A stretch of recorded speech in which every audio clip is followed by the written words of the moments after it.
Okay, so I'm going to be reading Israel in Distress. Okay. Saul reigned 1 year, and when he had reigned 2 years over Israel, Saul chose for himself 3,000 men of Israel.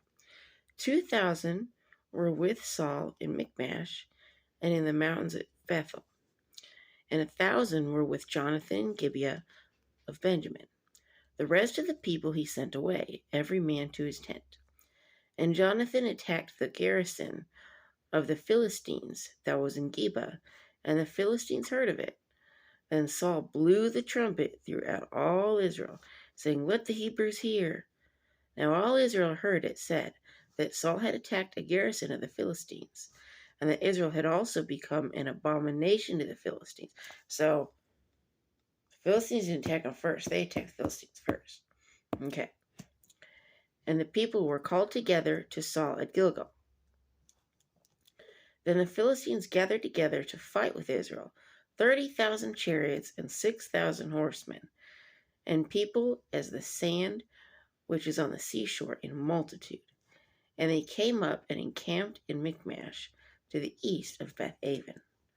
When the men of Israel saw that they were in danger, for the people were distressed. So,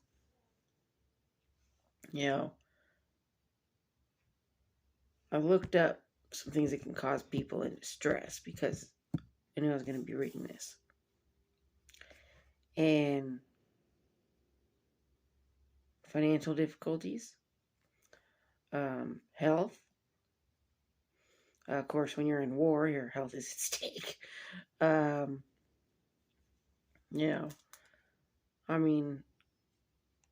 Because the Philistines could have cut off their food supply. A lot of stuff. Then the people hid in caves, in thickets, in rocks, in holes, and in pits. And some of the Hebrews crossed over the Jordan to the land of Gad and Gilead.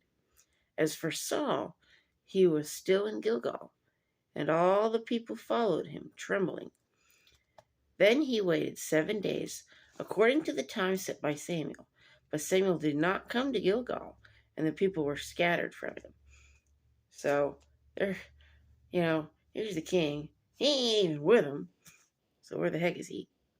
So Saul said, "Bring a burnt offering and peace offering here to me." And he offered the burnt offering.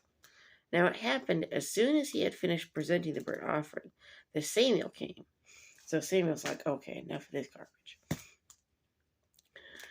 And Saul went out to meet him, that he might greet him. And Samuel said, "What have you done?" Saul said, "When I saw that the people were scattered from me, and that you did not come within the days appointed, and that the Philistines gathered together at Michmash, then I said, the Philistines will now come down on me in Gilgal. And I have not made supplication to the Lord. Therefore I felt compelled and offered a burnt offering." He should have done that the first thing. Ask the Lord, "Is this a good decision?" And Samuel said to Saul, "You have done foolishly. You have not kept the commandment of the Lord your God, which he commanded you. For now the Lord would have established your kingdom over Israel forever. But now your kingdom shall not continue. The Lord has sought for himself a man after his own heart. And the Lord has commanded him to be commander over his people, because you have not kept what the Lord commanded you." So, Saul's like, he's got to be thinking at this point, oh heck, I did the wrong thing. Then Samuel arose and went up from Gilgal to Gibeah of Benjamin, and Saul numbered the people present with him, about 600 men. Saul, Jonathan his son, and the people present with him remained in Gibeah of Benjamin, but the Philistines encamped in Michmash. So the Philistines are there in Michmash. Saul, he's all over the place. He's not asking the Lord any questions. He's just doing things, whatever he thinks is right. Excuse me, guys. It's morning. My allergies. Let's see here. Then raiders came out of the camp of the Philistines in 3 companies. One company turned onto the road to Ophrah, to the land of Shual. Another company turned to the road to Beth Horon, and another company turned to the road of the border that overlooks the valley of Zeboim toward the wilderness. So they're like, let's get them, boys.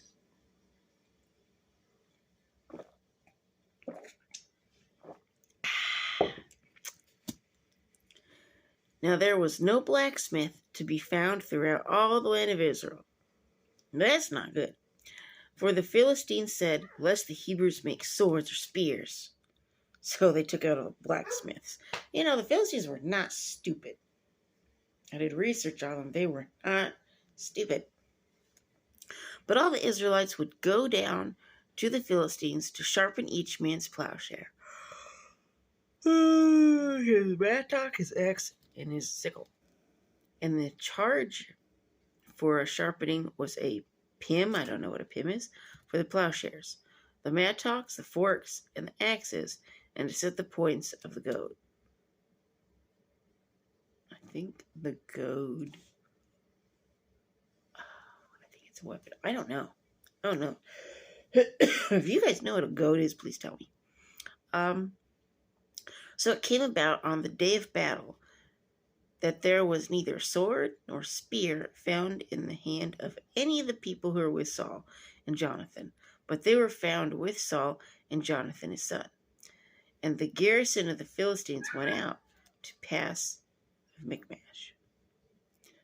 So, and the garrison of the Philistines went out to the pass of Michmash. So they're like, let's go get him. So, you know, Israel's in trouble at this point. Israel is in trouble because their leader, and I wonder who warned them of this. Oh yeah, it was the Lord, and also Samuel. You know, God and people can warn people about stuff and be like, "Yo, this is gonna happen." Mm-hmm. Yep. And this is gonna happen. Yep. And this is gonna happen. Yep. You know, it's like, not to turn this into a political thing, but I told people, you know,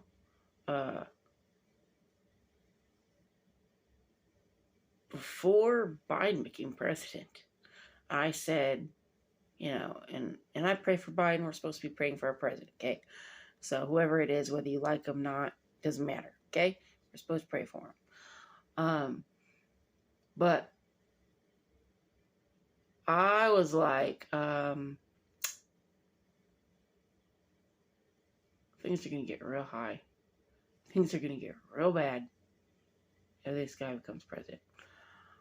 When I worked at Walmart, I had a lady go through my line. And a lot of people don't read anything at all. So, but some people do. And when he was doing the Green New Deal and all this stuff, she read about that stuff. And she read about a lot of his policies and stuff that he was going to put in. And because she was thinking about voting for him, she was, you know, like, let me see what he's going to do. Is it going to be good for me or not? You know. And I think that's a smart idea. I think everybody should do that. You know, I don't care if you're independent, Democrat, Republic, whatever. It doesn't matter. You know, I think that you should read up, you know, what they're going to do, you know. But, yeah. Listen to the policies that they're going to put in place. You know, don't just be like, oh, I don't like their personality, or they have a loud mouth, or they have, who cares? If they have a loud mouth, a quiet mouth, it doesn't matter, you know, because the policies that they put in place, that's what's going to, you know. But anyway, long story short. So this lady, she read about this stuff and she goes, do you know how high it's going to make our taxes going into this stuff? Do you know? She's like, I read all this stuff. She goes, because I wanted to vote for him and I was curious on what he was going to do. And it made her decide not to vote for him and vote for whoever else. I don't know who. But yeah, she was like, it's going to make everything worse. It's going to make everything bad. It's like these policies trying to put in place. Not good. And so, but yeah. It's like,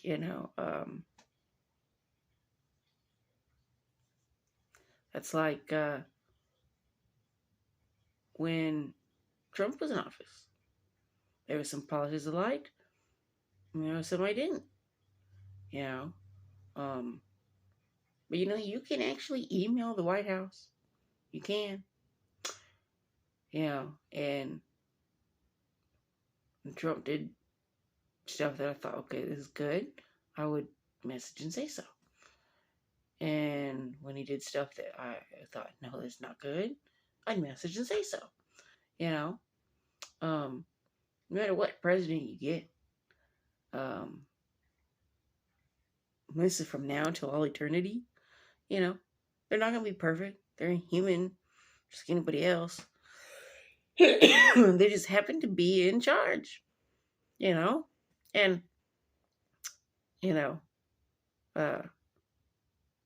they're not 100% in charge because, like I say, there's checks and balances. But, why did I get off on that tangent about that anyway? Oh, right. I was talking about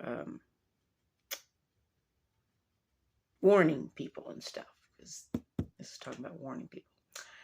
And just some of the stuff that I knew that Biden was going to do, I was warning people. I'm like, you watch. This is going to happen, this is going to happen, that's going to happen. They're like, no, he's going to do this and he's going to do that. And I'm like, no, you watch. You watch what's going to happen. And I was right, So, I mean, and you can do that with anybody, Just pay attention to what they say they're going to do. And, and like that woman, you can actually find it and look up the bills and different plans that they're going to do and how that's going to affect, it's a good idea to do that, or no matter what you are, if you're a Republican, Democrat, Independent, whatever, it doesn't matter, don't matter. It's like, I don't really judge people on whoever they vote. I think that,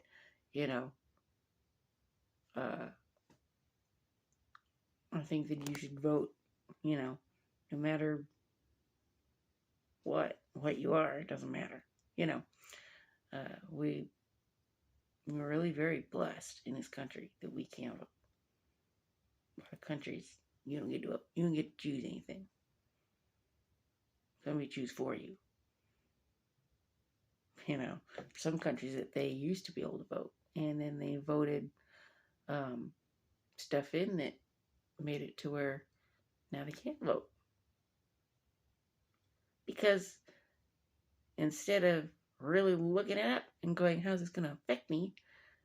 They just listen, yada, yada, yada, yada, to, what somebody says. And they go, yeah, I'm going to do this because I either like this person or I don't like this person. If I don't like somebody as a president, it's because of the policies that they put in. It's, either I like their policies or I don't like their policies. I like what they do, I don't like what they're doing.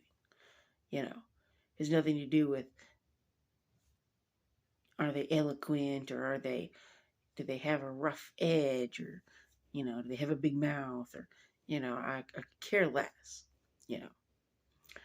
but,